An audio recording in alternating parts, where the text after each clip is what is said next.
Ito ay rated SPG. Striktong patnubay at gabay ng magulang ang kailangan. Maaaring may masiselang tema, lengguwahe, karahasan, sexual, horror o droga na hindi ang...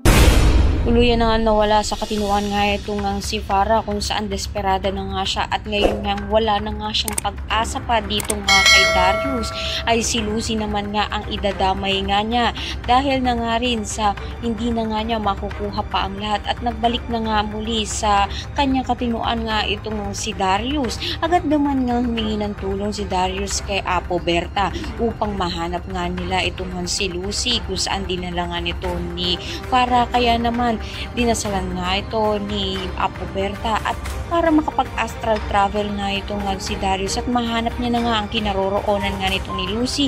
Ngayon nga nasa kapahamakan nga ito sa ginawa nga nito ni Farah sa asawa nga nito ni Darius. Isabay nga natin pagkatutukan itong ang huling araw ng stolen life kung saan ililigtas nga nito ni Darius. Ito nga si Lucy sa kapahamakan sa pamamagitan nga nito ng astral travel. At lahat na yun naman natin, maraming salamat sa inyo.